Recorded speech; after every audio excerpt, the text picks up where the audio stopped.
This is our, discussion around RSI. Hopefully, though, with having a little bit more time to discuss not just the why it's technically important that we do it, but also why it's good for our students and good for our instruction. And so today we have Nada and Lindsay and Erica. Nada is the distance education coordinator. Is that the correct title for you, Nada? Yes, well done. Thank you. Excellent. And Lindsay, who is our instructional technologist, and Erica, who is on loan to us while Allison is out on maternity leave. And Erica, we go to you for instructional design. Instructional design. So there's three of us that are trying to fill Allison's shoes, which seems just almost about enough people to fill Allison's position. So I'm focusing on RSI. We have Jenny who will be doing more course reviews and poker.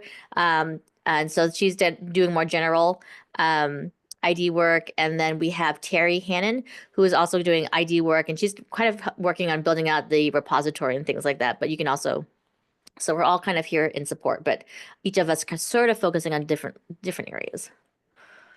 Perfect. Excellent. So I'm just going to toss it over to you three to be in charge. All right, Erica, did you want me to go first or not? Either way, maybe it makes more sense if we want to just dive into sort of the peer groups first, or how are you feeling? That's fine. So today we're going to go over different types of interaction in your Canvas courses that will then relate into the RSI stuff that we're all talking about right now.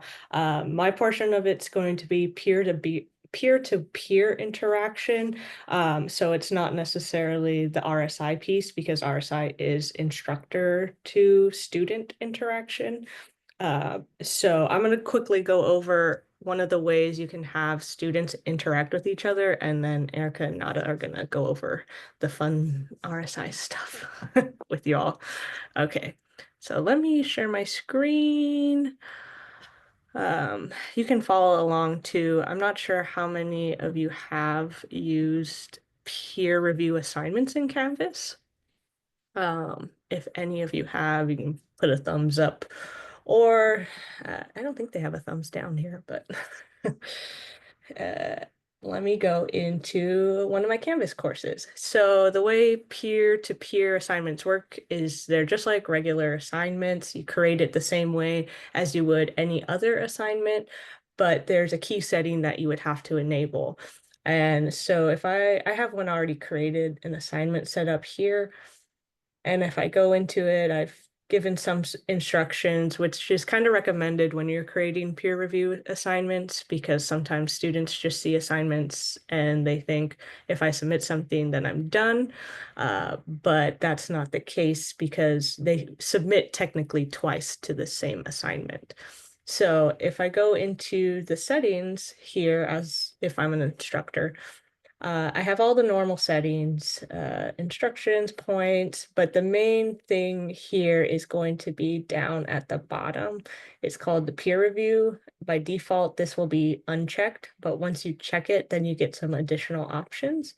The first one is how you want to actually assign your peer reviews. So after students start submitting to the assignments, you can either choose to manually assign students peer reviews from other students. So if you had like two students that you knew were working together on something, or wanted to keep two students together for some reason, you'd want to use the manual assign option.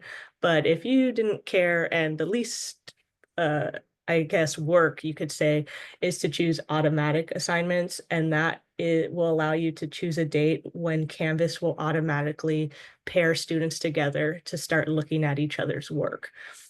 So most of the time I see this option checked, and you can give them the number of students they want to review. So by putting a 1 here, that means a student is responsible for looking and reading on one other student's paper or submission, whatever that is. And so this is really the main setting you have to have checked for this to work properly. You'd want to save it. And now as a student, they'd go in and submit their assignment normally. But let me go from the student view to kind of show you what they see. So if let's see, who should I be? I'll be Wally today. Let me move this picture over and act as user. You guys won't have this functionality, just FYI. So when I'm in Wally's perspective, it looks like he has already submitted to the peer review, and it looks like he's required to look at Fred Flintstone's assignment. So Wally can go here and then read this information that Fred Flintstone had talked about. It looks like the instructions about favorite place to visit. And as Wally, I can add as many comments here to Fred Flintstone. So Mexico is cool. Something more meaningful than that, but this is how the functionality works. So I can stop acting as that user, and then as the instructor, I can go into peer reviews and see which students have completed their peer review, which haven't been assigned, and which still need to complete a peer review. So it looks like Wally peer reviewed Fred, but Fred did not peer review Wally back. And at any time, you can also press this peer review button, and this will automatically assign students that do not have a peer review assigned for you. So what that did is, before Scooby-Doo and Mickey Mouse did not have peer reviews assigned. After pressing that button, now these two are assigned. And so that's kind of just one way students can communicate to each other without using something like discussions. So are there any quick questions about peer-to-peer interaction and peer-reviewed assignments? Oh, hi. So Oh, go ahead. Oh, sorry, this is Annabelle jumping in. Sorry. I had to take a quick business call, but so I understand now that a peer review assignments are completely acceptable for weekly student contact. Is that correct? Nada, would you like? Yeah, it's in the same category as discussions. So Outstanding. yeah, absolutely. And I'm sorry if I missed this. Is there a handout where I can see all available options for weekly student contact? I don't think we have anything written. Okay, it's fine. Thank you. Any other questions, Danielle? Weekly student contact is different from RSI though. yes. Right, Yeah. okay. Yeah. So, yeah. And so for folks, so first Lindsay was kind of just talking about like some ways for students to communicate with each other. And then we're going to transition into, yes, the instructor. But so just one question about the peer review. So it seems like with the peer, if you use because I do tons of peer review, but I don't use the peer review function. But it seems like if you use the peer review function, then really the place that students are going to get comments in the comment field, right? That's where the engagement is going to happen. Okay, that's interesting, and I'll have to think about if that works for me, because the way I do it, I like it to be within the threaded discussion, so that other students can also see it. So, but it seems like it wouldn't work. I'd have to think about the assignment a little bit differently. Yeah, if you wanted to keep it open for like others in the class to see that interaction, then it'd have to be in a discussion. Otherwise, because this peer-to-peer peer-reviewed assignments are between the student to student, whatever student was assigned to the other student. There's no third student could like go in and see what was happening. Okay, Makes sense. Yeah. Nada?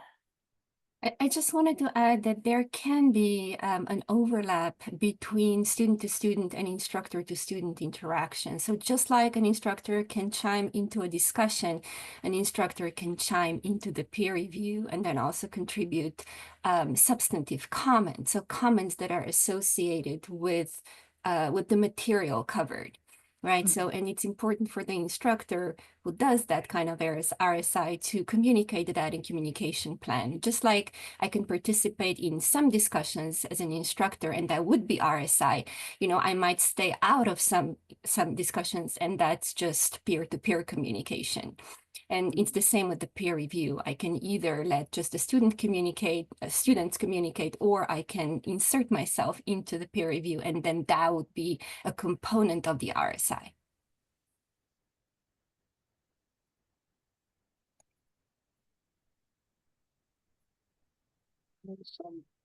Any other questions about peer review? I think they want to know more about the fun stuff. Yeah, and I put a little comment in the chat, but for presenters, as you're presenting, maybe if there's a way to zoom into the materials a little bit, that might be helpful, because it's just, you know, it's hard to see on the faraway screen in the faculty teaching and learning lounge. Okay, sorry about that. My screen's like big, so it looks big to me. But... Right.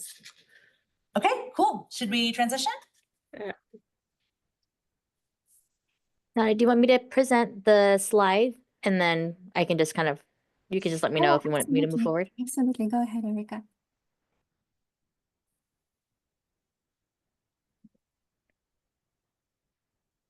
So thank you, everyone. So Nada and I are going to kind of deep dive more into the RSI standards. So as Nada was mentioning, you know, using peer-to-peer review is, I would say, part of the ecosystem of RSI that Nada and I are going to address. So we're going to talk about RSI. A lot of it will have to do, there's two components, which is the regular. So the things that you are kind of doing on a regular basis, like announcements. This is really kind of the things that you're concluding in a communication plan or your syllabus.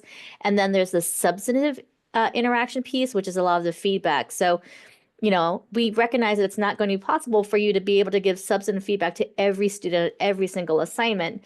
So, you know, thinking about, you know, using peer reviews as another tool in your arsenal, right? So perhaps one week, you know, you're having some students do peer reviews and you're giving those other students some substantive feedback, or you're using the peer reviews as a first level, so that perhaps then you can take a look at sort of overall trends that are happening based on the peer reviews, and then you can give maybe a group feedback for that particular assignment. So again, we're just trying to give different tools and show off different things that you can use in Canvas that will help you kind of be and meet the criteria and all be part of the sort of ecosystem of RSI that we want to have you, that should be in your course. But I will let Nada start. So we're talking about peer reviews between students, but we're also having a peer review of ourselves coming up soon. So our ACCJC accreditation will be coming up in spring 2026. So Nada's going to talk a little bit about the timeline. And this is when we get reviewed by our peers from other community colleges and taking a look at the things that we're doing well in other areas that, you know, perhaps we should focus on. Nada? Yeah, so the reason why we're talking so much about RSI this year is because our college is going through, or our district is going through a self-evaluation step with ACCJC.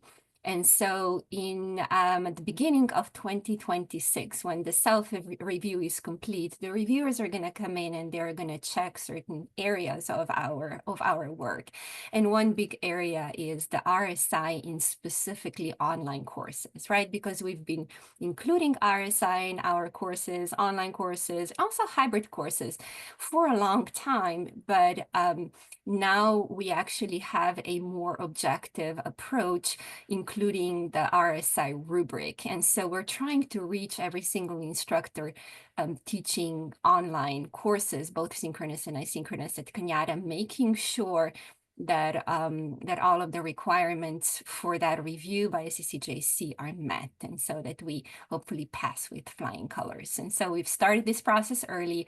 We have until the end of the year, but we would like to make sure that we do as much work as possible in the spring so that we're not too stressed and too swamped with work in the fall. And so Erica, would you mind? Yeah, thank you so much. So this is the timeline we've been following. And so this timeline was created in the fall of 2024 here at the beginning. And so we started really talking about RSI a little bit more during the Flex Day in October. And so there is a recording of this presentation. And so this is an important resource that all online faculty should review if they have not already. And so after this Flags Day presentation, there was a discussion at the Academic Senate. We were asking Academic Senate for guidance or for any additional pointers that they, might find interesting for this process. And so that was also a very helpful part of the entire RSI timeline. And then the RSI rubric, right, the reviewers are going to be using next year was actually finalized at the beginning of 2025. There might still be some changes coming, but right now, the rubric that we're using, we're going to show to you. And so it was addressed during the January Flex. And so that was a pretty rigorous session that is also recorded, and it's also available for anyone, to access and to re-listen or to just look at certain parts that are relevant to them. And so we really personally invited all online faculty teaching the spring courses. So synchronous and asynchronous 100% online. We presented this RSI rubric and examples of the rubric. We went into all different criteria one by one. So 4 criteria for substantive part, 2 criteria for regular part. And so we then had a question and answer session. And we also were left with a little bit of time for faculty to actually start self-evaluating the RSI in their online courses. And some faculty also began to plan, any changes that they need to do between now and the end of this year. And so, so that was the beginning of January. And so between now and the next Flex Day in April, so our team is having weekly office hours, but we're also available to meet outside of this time. So right now the office hours are Tuesdays from 11 to noon. Most faculty opt to attend on Zoom. So we're having just standing Zoom link for that. And again, we're trying to reach as many faculty possible. And so we ask that if you're here, please talk to your colleagues teaching online courses and just remind them that, they should just come, just check in with us. There is likely not going to be a lot of work associated with this, but it's important that this is on everyone's radar. So on Flex Day in April, we're planning to hold RSI workshop. It's going to be like just kind of like a working session where faculty drop by and have any remaining questions answered. We would really like all of the spring online courses to, again, to be looked at, to be assessed, to see if they need any changes, so that we then go into the fall shells, with pretty much almost fully compliant RSI requirements. And so we know that some courses that are taught in the fall are not taught in the spring. So in the fall, we would especially like to focus on those courses. And then in the spring of 26, we are going to go through the ACCJC review, and the reviewers are going to, that's the information that we have right now. They're going to be looking at our online course shells taught in the fall. So fall online courses offered in the fall.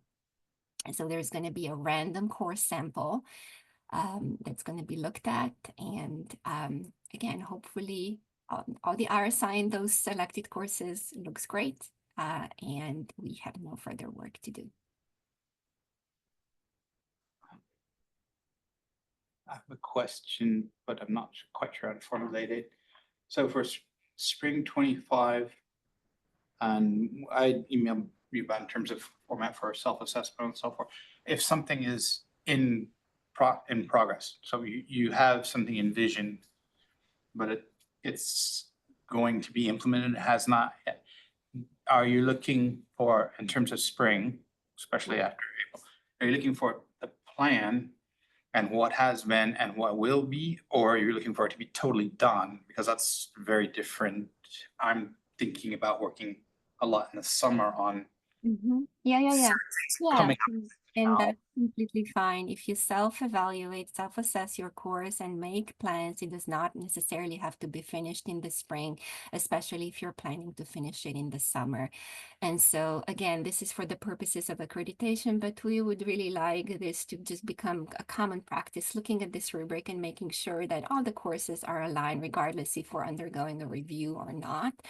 And so if you're teaching the same course in the spring and in the fall, again, that fall course is going to represent much less work for you if you need to, fulfill some alignment criteria.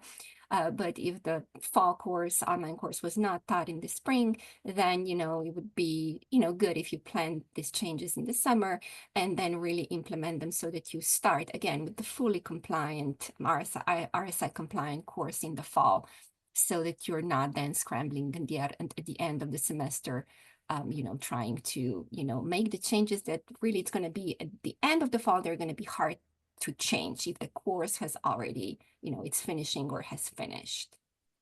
And so if you're trying to, use the summer for this work, that's great.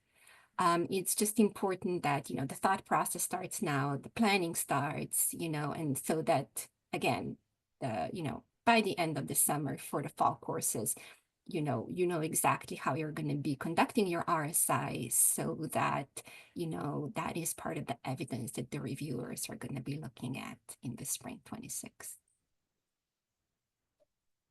Did that answer your question?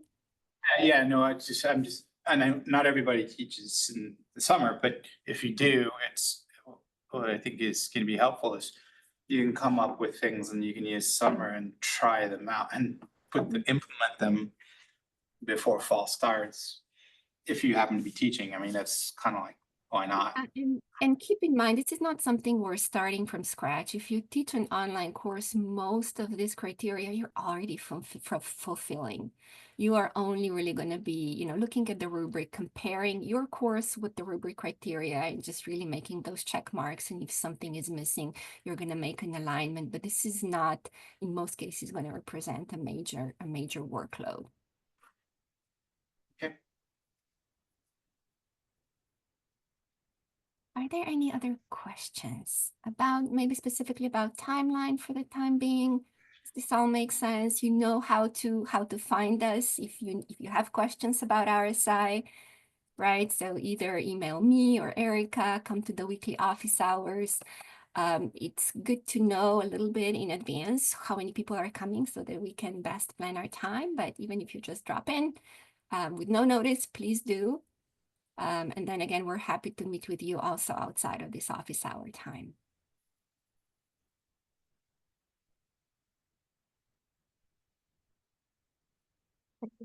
Should we move ahead to the next slide, Nada? I think we can.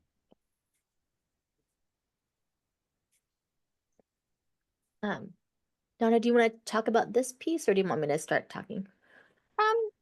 It's up to you, Erica. Do you feel like just beginning, or Yeah, this is like substantive part comes first, right? So it's not regular and substantive, but it's substantive and regular. right.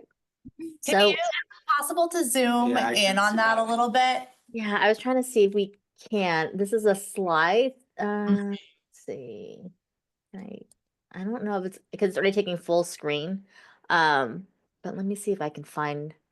I can go in and actually grab the actual rubric. Hold on 1 second. A little preview here. You get to see the links that we'll provide for you. So here we go. That might be better. Is that better for you guys? Even more is perfect. Okay, beautiful. And I'm also going to put this link to the chat. So if you would rather open your own rubric on your own computer and then zoom in, you can do that as well. So we're getting, what's nice about this particular round of peer reviews is that we actually are given the rubric ahead of time and that they're being really transparent about the process, right?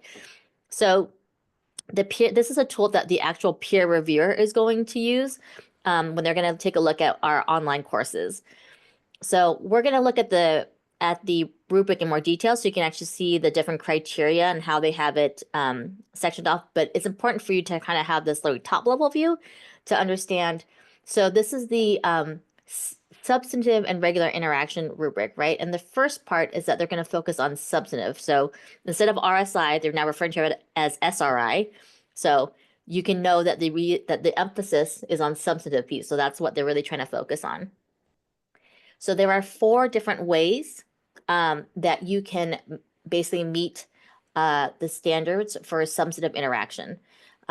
So out of these 4 choices, you can choose 2. And I would say for most of us, you may only really have 3 options here. So this first one is direct instruction, and that only applies to online synchronous courses. So if you teach online synchronous courses, you can basically use direct instruction, which is effectively your real-time Zoom videos with your students. That will basically suffice for your interaction with your students. So when you're having your lectures, you're pausing, you're asking for questions, you're engaging in feedback or doing breakout rooms, doing your live Zoom sessions, that's what qualifies for direct instruction. And Erica, if I can just add here, there is no requirement for the recording of those meetings. You don't have to record those meetings, just having your online course scheduled in synchronous modality counts towards direct instruction, and you don't have to prove it in any way. And you're already fulfilling this first substantive criterion. And maybe we should define substantive here before going forward, because it's a tricky word, right? Substantive pretty much means connected or directly related to the material you're teaching. So you are providing feedback to students, you're communicating with students about the material that you're teaching. So it's very course specific. So whatever discipline you're in, substantive means that it's associated with either math or science or whatever, but that's the word. Good point. Substantive is not a word that we would use very often in our daily language. So the other way, so another method that you could use to basically meet the criteria for substantive interaction is assessment and feedback. So I think a lot of us are doing this already. So this is, leaving comments in the gradebook via SpeedGrader. This could be, again, I gave the example earlier of maybe perhaps giving group feedback. So maybe this is in form of an announcement or a discussion, but maybe, you've given an exam of some kind and you're just noticing trends and you're commenting on that trends for that particular cohort. And as Nana mentioned, it's got to be substantive. So when we talk about feedback, it's not just great job.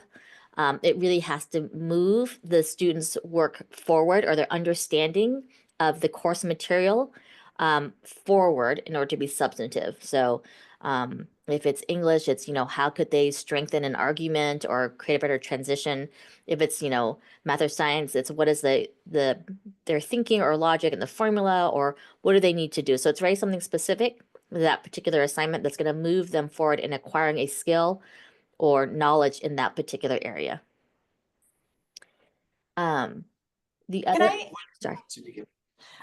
One question about that. So it sounds like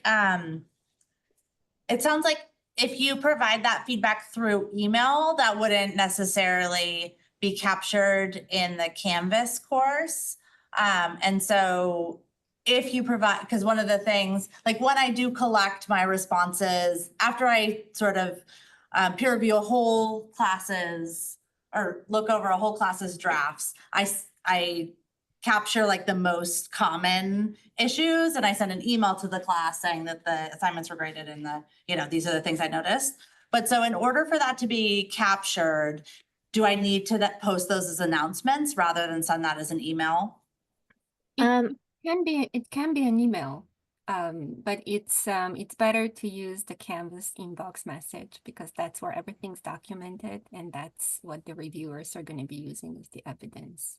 Okay, so if you use the Canvas inbox to compose the message and send it to your students, then the reviewers would be able to see that. Yes, and it needs to be for this specific criterion, it needs to be substantive. So it needs to be, again, specific to the material you're teaching. I might add, so just going in the review from the previous cycle, they weren't able to get access to the inbox because that's user specific. So the way it worked last time, so announcements, think about it like in your terms of like even when you go through just the evaluation here for the tenure process, your evaluator can't actually see in your inbox. So I think it's very similar for them too. So announcements would be great, but if that's not your normal workflow, then what I would say is, if it's possible, then perhaps you could just, PDF or screenshot a copy of your email to your students. And then, maybe there's an unpublished module or file that you could have that could hold evidence for the reviewers. Because going through last time, that was something that was sort of, we got caught off guard at CSM, was that they really only had access to like the announcements, anything in the discussions, and then SpeedGrader was kind of the visible area. So they weren't able to kind of go into sort of our third-party things, and they weren't really able to see the inboxes with the sort of default settings that they got. Okay, so I have a question. And so let's say I have assignment, something, I'll keep it simple. It's a post and it's based upon article and a video clip and questions. And I create a rubric, and part of it, I can tell they didn't read it and or they, Google the answer, whatever. So I can just mark that on the rubric and say, make the comment. The next level up, they did the work, but they didn't fully answer the question. And so I make a remark there. The next level up, they did the questions, but maybe not the most complex and so forth. But what you do with the top level, which is, let's say 25% of the class or more, did the work, they answered the questions correctly, and they put thought into the deeper part. And there's really nothing to say to make them move forward unless you move into higher level content. Does that make sense? So you're talking about a top A paper or post or whatever it is. You say outstanding job on the questions, good thought on this, so forth. There's really nothing more that they can do with that. You don't have to provide a comment on every assignment to every student every time. So if there is nothing more to say, you still want to be saying excellent job and praise the student if they've done their work really well. That does not count towards the substantive interaction. But maybe next time with the next assignment, you will be able to make a substantive comment to a specific student, but it doesn't have to happen every single time if there's no reason for it. So it's important that you do what you were going to do at the beginning of the semester when you give out this communication plan in your syllabus and in your introductory module in Canvas, that in that communication plan, you kind of set expectations for the RSI and then you follow that. The reviewers are going to be looking at that more than like a certain number of comments, specific comments, substantive comments that you make to each student. It's more like, are you following what you said you were going to do at the beginning of the semester? And then as far as I would just make another comment on the rubrics themselves are just general grading tools that help you save some time. So hopefully you have then more time to make some more specific comments to students. So rubrics in general don't count towards the RSI. They're very helpful, but they usually don't have enough of a substantive content, and also they don't comment specifically on the student's submission. you know, they're usually not an RSI component. I meant rubric with a comment section. So Yeah, for- rubrics in combination with the comment. Yeah, that would definitely be, you know, a good RSI practice. I think I saw Michael Lam's hand. I don't know if you're available. Yeah, I had the kind of related question. Yeah, it was all about what the reviewers are going to see, because almost all right now I use a third-party mail program on Apple Mail, and so almost all my Canvas stuff is announcements or I'm interacting with Apple Mail, and so they will not be able to see all of the substantive communication I have through mail, just through announcements, discussions, anything, comments on threaded, replies, peer review. Is that right?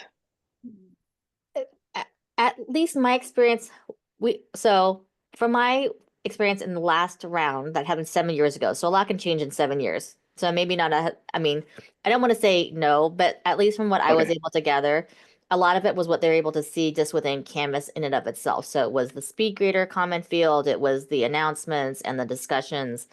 We're working with Pronto. Folks are using Pronto about how to basically able to extract, you know, some kind of transcript of any teacher initiated interaction. But for the most part, it's kind of what you kind of see in Canvas. Okay, yeah, because I was wondering, I look at my Canvas inbox and I see all of these, green dots, I think, that are saying I haven't looked at them, but I haven't looked at them because I'm interacting everything through my mail program, which doesn't turn off the green dots. Since I just wanted to get a feel for how I should best present, like next spring and next fall. Just I can shift over to Canvas if that's needed in terms of my interactions, if that's in order to document how I am interacting with them. That was what I was interested in. And that's such an important question, and I feel like we don't have a completely black and white answer right now. I actually, in all the sessions that I've been, that I've been involved in and participated, before the rubric was finalized, I don't actually remember, learning about the Canvas inbox not being visible to the reviewers. So. Okay. But yeah, we will definitely keep you posted. Yeah, but going back to the comments field, to the announcements, that's probably where most of those substantive RSI examples should be present and visible. So those are definitely visible. Okay. Thank you. Yeah, I came a little late, but I was wondering about Pronto too. That's where so much of my conversations are happening.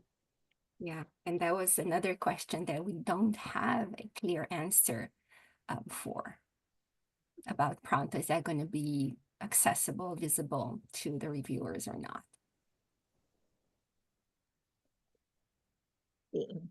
Time is flying here, so this is really must be a good, fun conversation. I'm gonna go through the other criteria, so also to give you a chance so you can actually see the rubric in and of itself if you haven't yet. So the other criteria is, provides information and responses to questions. So, I think this is a lot of folks use this as well. Either you have some kind of Q&A board in your class, you're going into a discussion, perhaps you're answering a student's question, very specific question in a discussion or in an announcement where you've had replies turned on, or even, obviously this happens a lot even in emails in the Canvas inboxes, right? The other way that you could also meet the substantive interaction method is facilitates group discussions.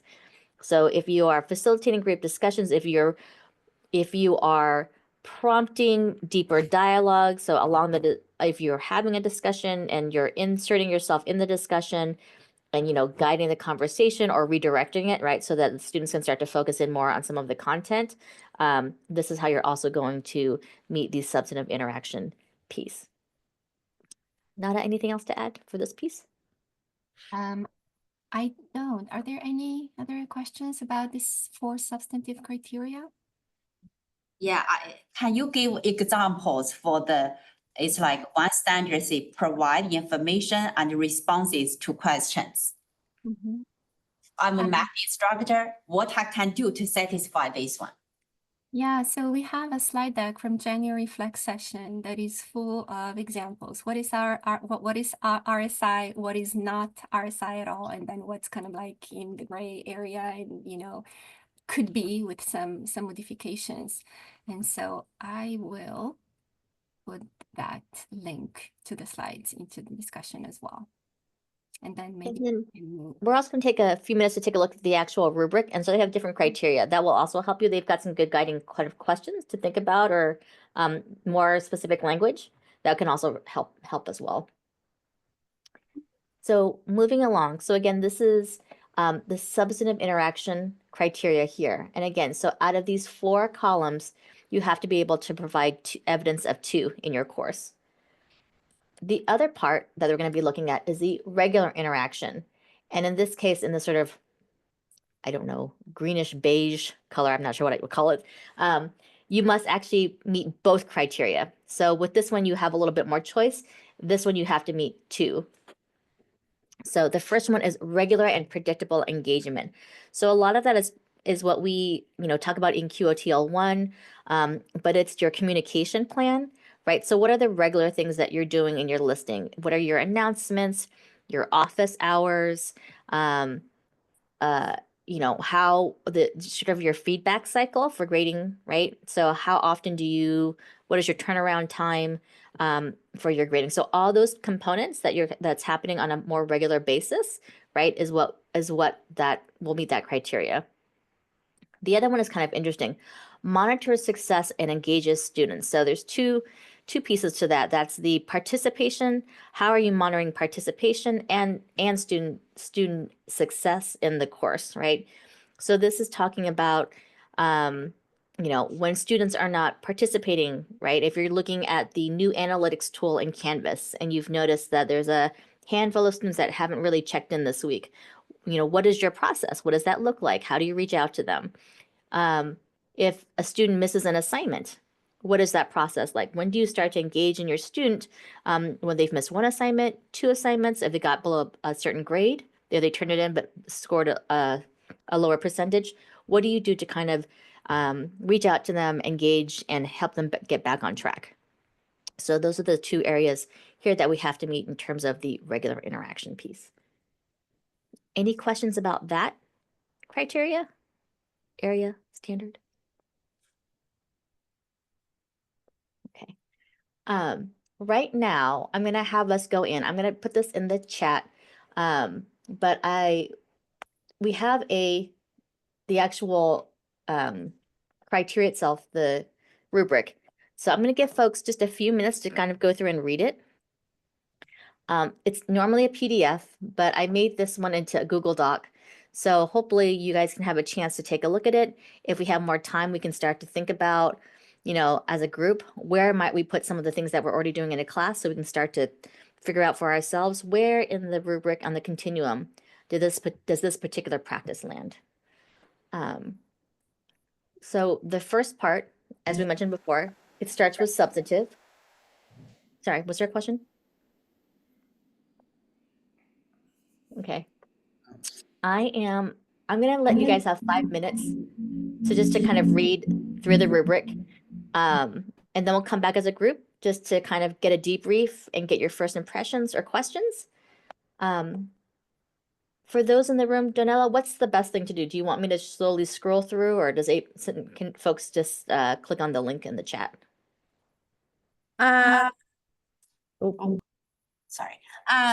You could scroll through slowly. It does look like most folks also have it available. Okay. How did you get to? Oh, you have to join the Zoom link in the calendar invite. Okay.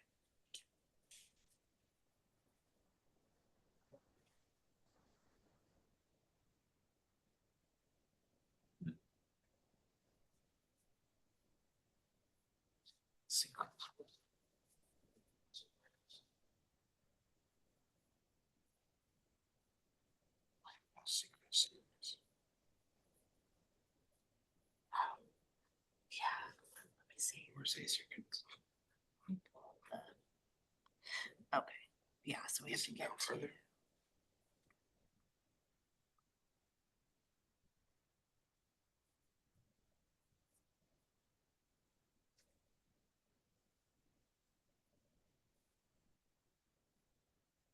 Sorry, just a question for clarification. So the, is it only A is the direct instruction, so only applicable in the synchronous, and then after that, it's a combination, right?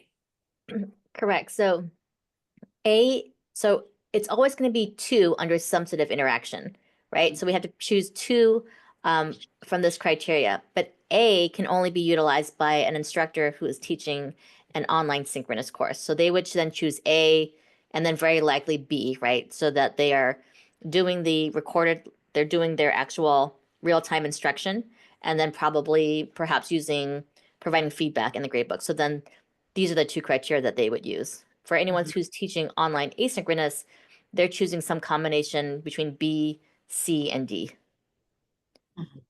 Does that make sense? Mhm.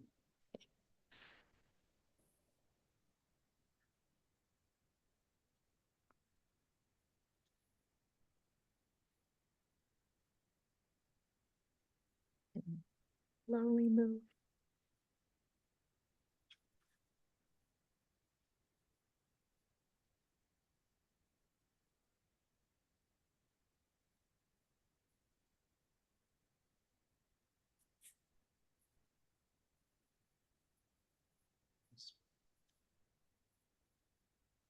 Periodically, consistently, frequently.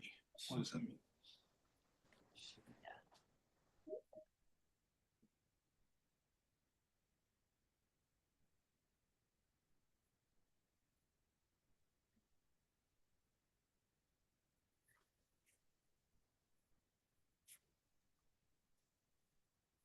Can I ask a question about the group discussion? Do you want to do this? How about we just do another minute of quiet reading and then we'll open it up just in case. Did you get to D?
Just getting temperature check. Does everyone feel like they got a chance to kind of scan through? Are we ready to kind of open up and debrief?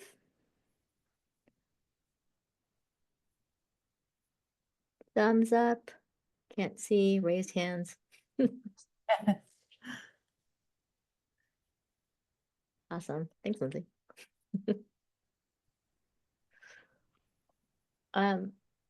So that was it. Hopefully you can see now the 2 pieces sort of work together. So you can see the rubric has more specific language about the different criteria. And then you can use that other, sorry, I'm getting some feedback, Excel spreadsheet to see which of the criteria that you're meeting using the rubric. So initial thoughts or questions, after now actually seeing the rubric and seeing some of the language that's being used? I know we had a question about group discussions.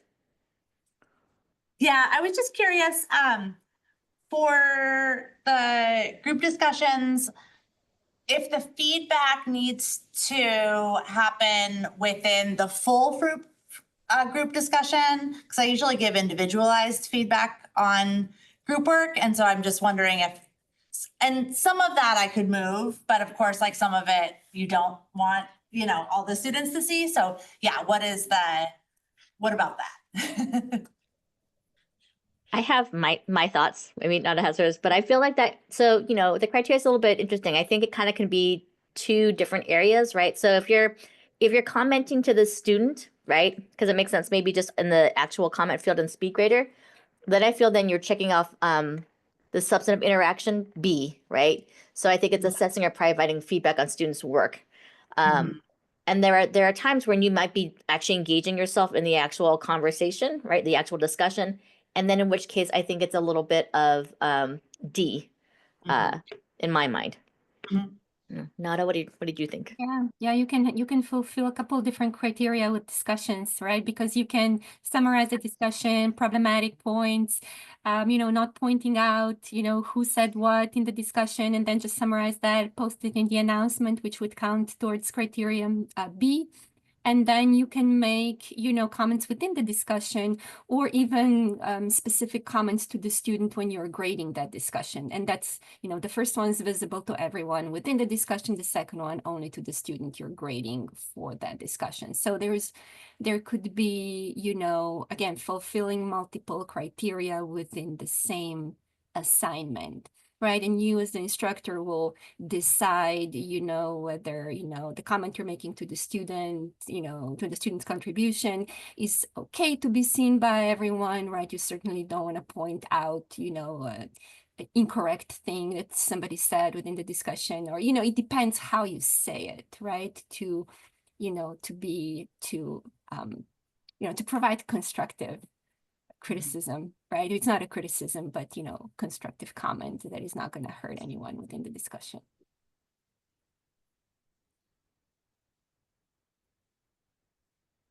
Any other questions? Just thoughts? If this is your first time seeing the rubric, what are you thinking?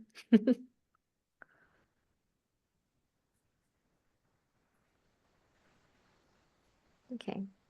Well, I realized we only have 3 minutes left, so we did have a really great discussion. Thank you so much for everyone for having great questions. I was going to try to leave time for some collaboration, but I don't know if we have that much time, if we should just go straight to this resource sharing or remind folks. Does everyone feel good about that? And we just go to resources?